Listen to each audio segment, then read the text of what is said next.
Terima kasih Sisri Ana. Selamat pagi Ibu Bapak, Saudari-saudari terkasih dalam Kristus. Nama saya Teja dari Paroki Serpong Gereja Santa Monica. Dan seperti yang disampaikan bahwa pada pertemuan atau pada kesempatan ini saya diminta untuk membawakan pertemuan ketiga BKSN 2023 dengan subtema Kasih Allah Menyelamatkan. Nah, Ibu Bapak, kalau pada pertemuan pertama dan kedua tadi, tokoh yang diangkat adalah Nabi Yunus. Pada pertemuan ketiga dan keempat ini, nabinya lain, ganti. Ya. Nabinya adalah Nabi Yoel. Nabi Yoel dan Nabi Yunus ini kitab-kitabnya termasuk dari kitab nabi-nabi kecil.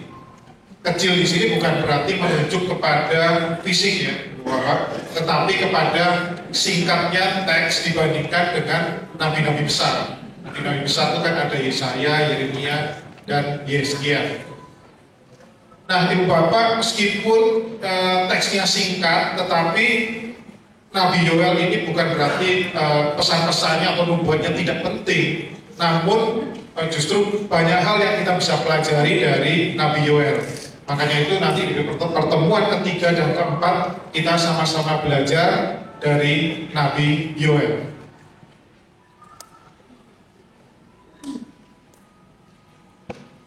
Nah, seperti urutan dari pertemuan bahwa ada deskripsi dan tema dari pertemuan ketiga, yaitu di mana kita ada dua hal yang ingin kita pelajari, yaitu pertama bersyukur atas rahmat kehidupan yang dicurahkan Tuhan hingga saat ini, dan juga belajar dari kitab Nabi Yoel bahwa Allah akan memulihkan atau akan memberikan apa yang dibutuhkan umatnya untuk memulihkan hidup.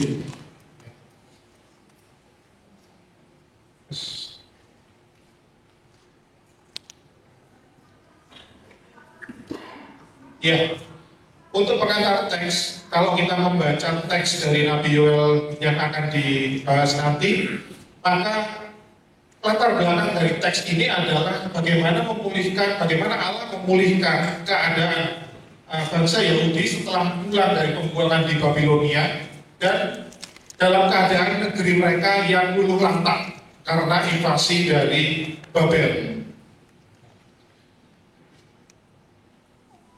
Nah, teks yang akan dibahas atau yang akan didiskusikan ini merupakan bagian dari perikop yang diberi judul Janji Tuhan kepada Bangsa yang Bertobat. Ini dari Yoel 2 ayat 23 sampai 27. Jadi kalau di pertemuan pertama dan kedua teksnya cukup panjang ya Bapak ya. Kalau di pertemuan ketiga dan keempat nanti teksnya cukup pendek. Oleh karena itu saya ingin membacakan teks ini ya, karena ada 5 ayat, jadi tidak terlalu banyak. Hai Bani Sion, bersorak-soraklah dan bersukacitalah karena Tuhan Allahmu. Sebab telah diberikannya kepadamu hujan pada awal musim dengan adilnya, dan diturunkannya bagimu hujan. Hujan pada awal dan hujan pada akhir musim seperti semula. Tempat-tempat pengirikan akan penuh dengan gandum, dan tempat-tempat penampungan berkelimpahan anggur dan minyak. Aku akan memulihkan kepadamu tahun-tahun yang hasilnya dimakan habis oleh belalang pindahan, belalang pelompat, belalang pelahap, dan belalang pengerik. Pasukanku yang besar yang kukirim ke tengah-tengah kamu. Kamu akan makan sepuasnya dan menjadi kenyang. Dan kamu akan memuji-muji nama Tuhan Allahmu yang melakukan perbuatan ajaib bagimu. Umatku tidak akan mendapat malu lagi untuk selama-lamanya. Kamu akan mengetahui bahwa aku ada di antara orang Israel, dan bahwa akulah Tuhan Allahmu, dan tidak ada yang lain. Umatku tidak akan mendapat malu lagi untuk selama-lamanya. Demikianlah sabda Tuhan. Ya, Ibu Bapak, kalau kita tadi membaca teks ya, kita mungkin bertanya-tanya, ada apa sih di balik semuanya ini ya? Kok tiba-tiba tadi ada karunia turunnya hujan, ya, ada makan yang sekenyang-kenyangnya, ya, kemudian ada pemulihan dari belalang. apa yang ada di balik dari semuanya itu. Oleh karena itu Bapak, mungkin kita sedikit melihat sekilas dari kitab Nabi Yoel ini. Jadi kita melihat dari Yoel di pasal 1. Yoel ini ditulis, kitab Nabi Yoel ini ditulis oleh Yoel, yaitu anak Petuel. Tidak ada informasi lain mengenai Yoel kecuali dia adalah anak dari Petuel. Nah, Yoel sendiri punya arti, ya, namanya punya arti bahwa Tuhan adalah Allah.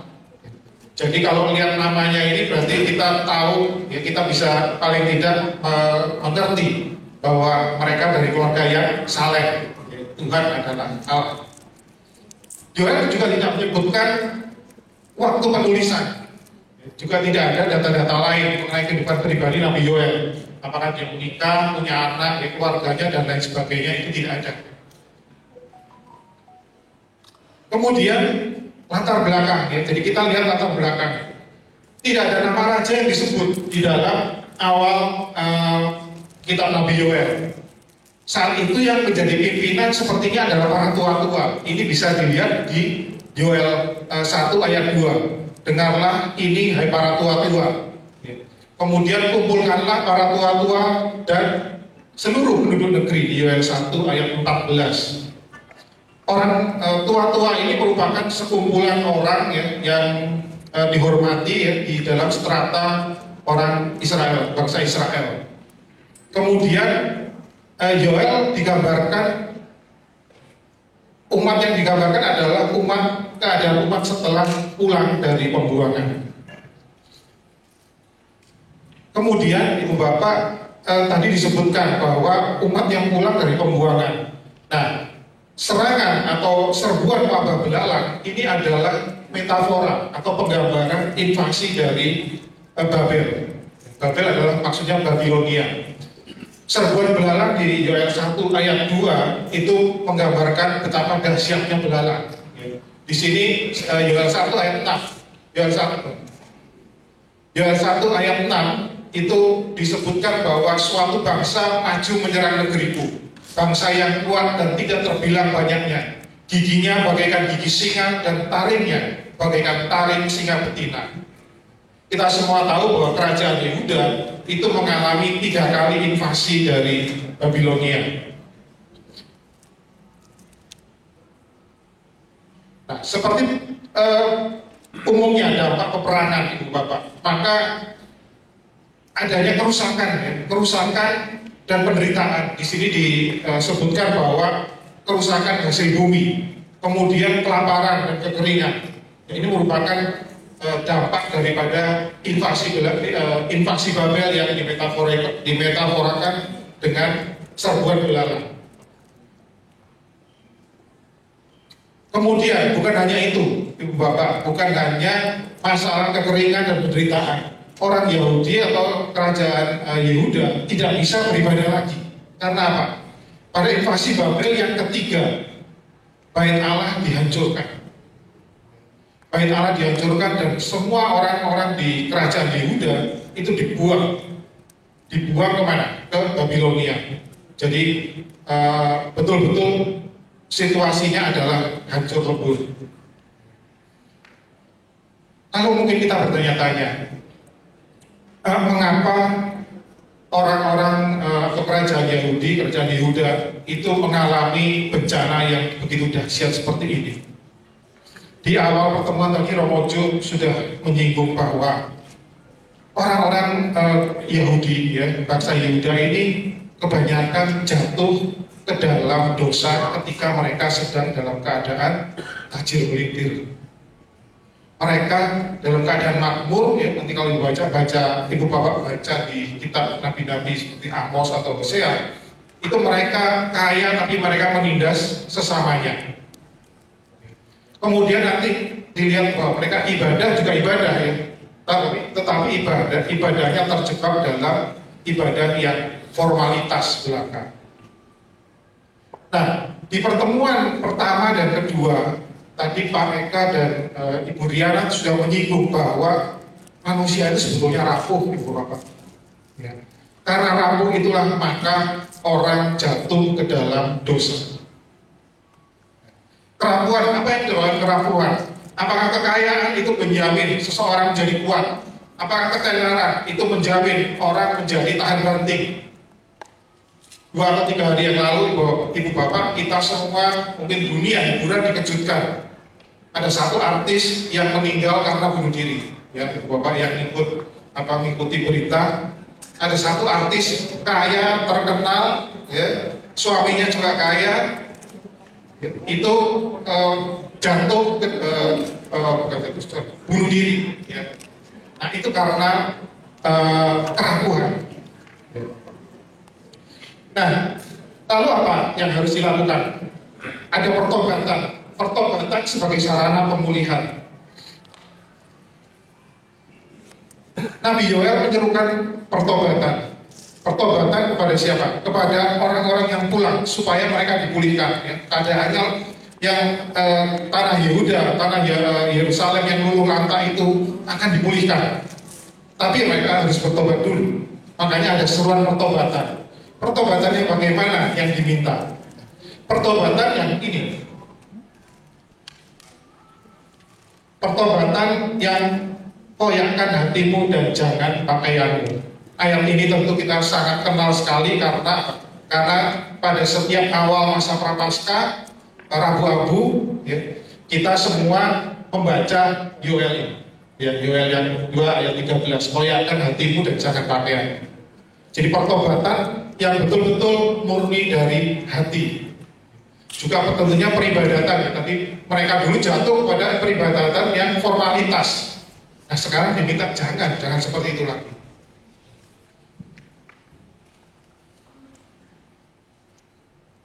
Nah, kalau kita lihat ya tadi di mana di bab 1 ada bencana, kemudian ada janji bagi bangsa yang bertobat. Janjinya apa? Janjinya akan dipulihkan. Kalau ada kekeringan, maka akan diturunkan hujan. Kalau ada kelaparan, maka akan diberikan kelimpahan. Dan yang lebih penting, kehilangan harga diri atau kehormatan, maka akan diberikan pemulihan. Bahkan tadi saya kasih bul tebal di ayat 26b dan 27. Umatku tidak akan mendapat malu lagi untuk selama-lamanya. Ini diulang 2 kali. Sesuatu yang penting biasanya di Alkitab kalau diulang 2 kali. Nah, kita ke pokok-pokok penting dari bacaan Ibu Bapak. Yang pertama adalah bersukacita karena Tuhan Allahmu. Ibu Bapak, kalau kita berada dalam masa-masa sulit, biasanya kita terpuruk karena apa? Karena kita lebih fokus pada masalah, bukan pada kehadiran Tuhan. Maka dari itu, Ibu Bapak, kita harus menyadari bahwa Tuhan itu hadir. Cukup sampai di situ tidak. Kita juga harus tahu dan menyadari juga bahwa Tuhan menyelamatkan umatnya. Lalu kita bertanya, apa buktinya Tuhan itu menyelamatkan umatnya? Kehidupan kita, Ibu Bapak, yang saat ini itu adalah berkat karya-karya Tuhan di masa lampau. Jadi kalau kita berada di dalam masa sulit, maka jangan sampai kita kehilangan harapan bahwa Tuhan akan menyelamatkan kita. Tuhan akan membalikkan keadaan seperti tadi, dari kekeringan menjadi hujan, dari kelaparan dengan kelimpahan, dan juga ada pemulihan nama baik. Itu yang kedua, dan ini yang ketiga adalah Allah memulihkan umatnya. Kata memulihkan itu dapat diartikan dengan mengganti kerugian.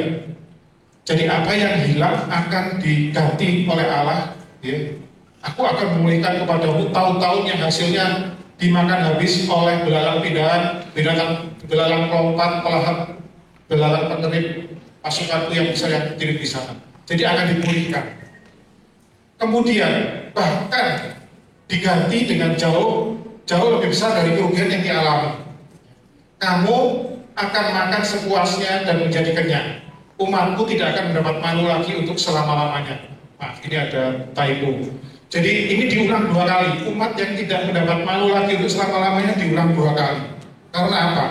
Karena pada waktu itu sebuah bangsa kalau dia kalah perang, maka Tuhannya juga kalah, ya, Allahnya juga kalah. Tapi dengan dipulihkan keadaan umat oleh Tuhan, oleh Allah, maka otomatis selain keadaannya dipulihkan, nama baiknya juga dipulihkan. Ini loh, Allahku ternyata hadir, Allahku ternyata ada, ya, Dia ada dan memulihkan.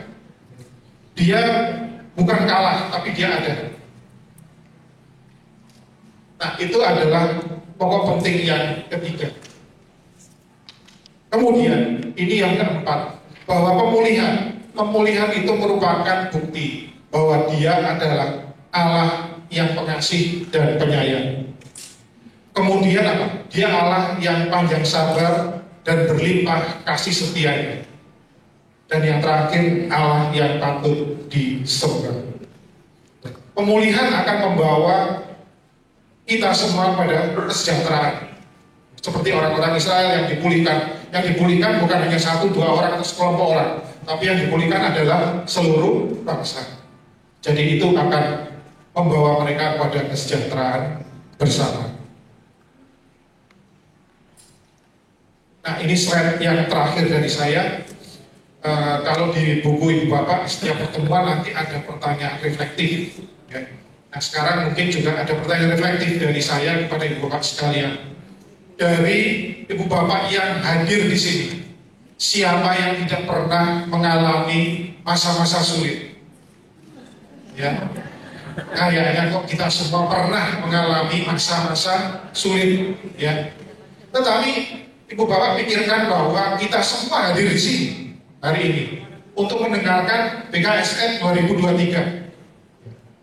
Bukankah semuanya ini memang karena kasih Tuhan, kasih Allah yang menyelamatkan kita semua, kasih Allah yang membawa kita keluar dari masa-masa sulit.